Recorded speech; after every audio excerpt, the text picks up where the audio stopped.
जब महान सुल्तान अलाउद्दीन खिलजी की मृत्यु 1316 ईस्वी में हुई तो दिल्ली सल्तनत, जो कभी अपनी शक्ति, अनुशासन और समृद्धि के लिए मशहूर थी, अब अराजकता और उलझन में डूब गई।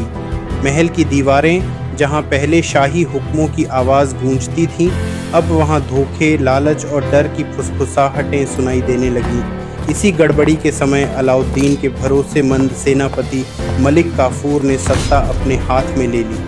कुछ समय तक वही सल्तनत का मालिक बन बैठा, लेकिन किस्मत को कुछ और ही मंजूर था। मलिक काफूर कुछ ही दिनों में सत्ता से हटा दिया गया।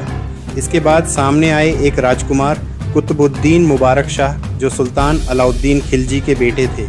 कुतुबुद्दीन सुल्तान अलाउद्दीन खिलजी के उन बेटों में से थे जो किसी तरह मलिक काफूर की साजिशों से बच गए थे।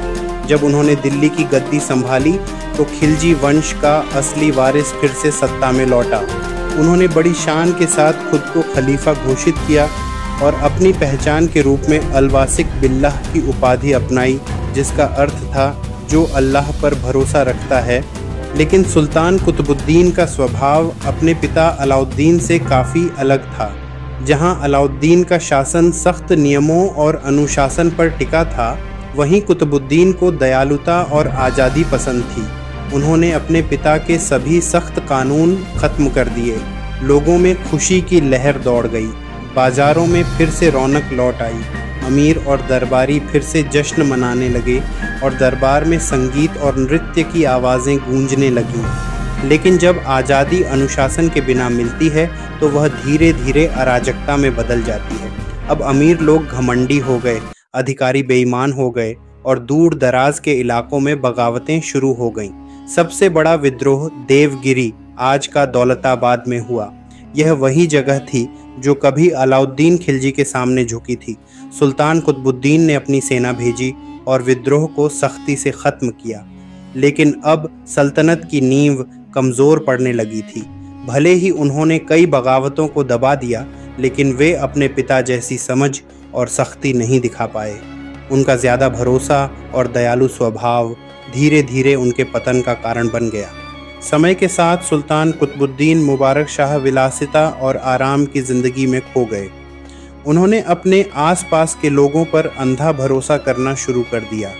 उनके दरबार में एक दरबारी था, खुसरो खान, जो अपनी चालाकी और मीठी बातों से सुल्तान का भरोसा जीत चुका था। लेकिन उसी ने सुल्तान के खिलाफ साजिश रच डाली। एक रात धोखे के वार ने इतिहास बदल दिया। सुल्तान कुतुबुद्दीन मुबारक शाह की हत्या कर दी गई। इसके बाद खुसरो खान ने दिल्ली की गद्दी पर कब्जा कर लिया। कभी लोहे की तरह मजबूत खिलजी वंश, जो अलाउद्दीन जैसे महान सुल्तान के समय में चमकता था, अब धोखे और लालच की आग में जल उठा। इस तरह कुतुबुद्दीन मुबारक शाह का शासन खत्म हुआ। एक ऐसा सुल्तान जिसने अपने लोगों के लिए शांति और आज़ादी का सपना देखा, लेकिन सावधानी खो देने के कारण सब कुछ खो बैठा। उन्होंने हमें एक गहरी सीख दी। अगर राजा की दया में सतर्कता न हो तो वही उसकी बर्बादी का कारण बन जाती है। कुतुबुद्दीन की मौत के साथ ही खिलजी वंश का अंत हो गया और जल्द ही इतिहास में शुरू हुआ एक नया अध्याय, तुगलक वंश का युग। वीडियो को लाइक करें, शेयर करें और इतिहास की और रोचक कहानियों के लिए चैनल को सब्सक्राइब करना न भूलें।